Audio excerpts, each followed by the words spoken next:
with a very, very short overview of where we are with the internet ecosystem in India and this incredible opportunity that we have to build world-class mobile developers at scale in India. And that's really, that should give you some context as to why Google, together with Udacity, and specifically for the set of scholarships we're going to offer with Tata Trust, are embarking on what we're embarking on with. So let's start off. That's the new number. It's 350 million internet users in India. This is the latest research from the Internet and Mobile Association of India that was published.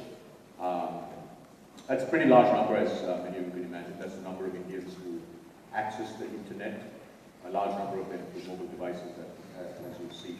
And at 350 million internet users, India is now, by a significant margin, the second largest internet market in the world. China has about 650 million internet users. The US has about 300 million internet users. So this is a very, very large number, and it's a number that's actually growing very rapidly, as all of you know.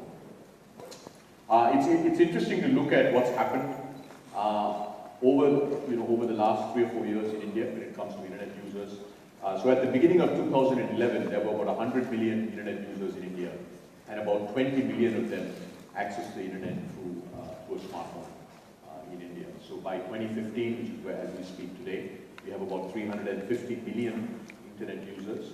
150 million of them access the internet through a smartphone, right? So not a mobile device, but actually a smartphone.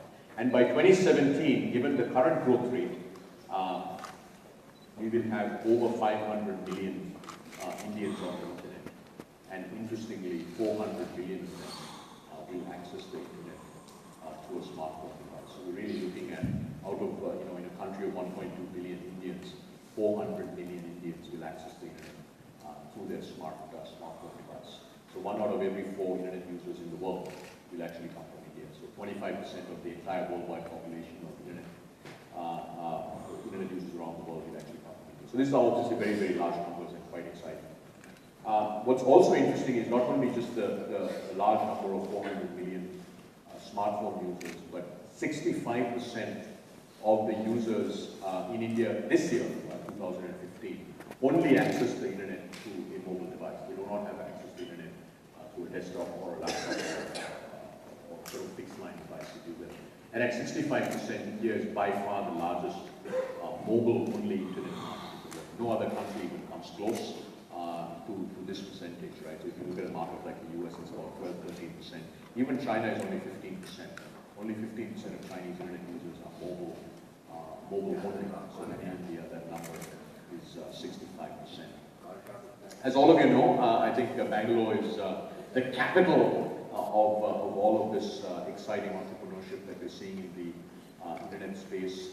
We've seen an explosive growth in the amount of venture money as well as strategic investments that have been coming into the internet ecosystem. This actually looks at it by quarter. Last quarter, over $2 billion of venture capital flew into Indian startups, and 70% of these investments are actually coming into mobile-first or mobile-only tech businesses in India. Right? And what's interesting is looking at the second quarter of 2015, and if you compare that with the second quarter of 2014, it's more than a doubling.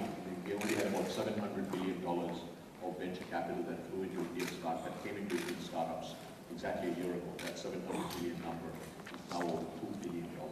$2 billion per quarter of venture money. It's a pretty large amount of capital that's actually now flowing into building these businesses in India. Now moving on to developers, as all of you know, India is very fortunate. Thanks to the very large IT services industry, we have over 3 million software professionals in India already. Right? So that's a pretty large developer base. So the two lines that you see on this slide, the red line, so go to 2014. The red line at 3 million, that's the number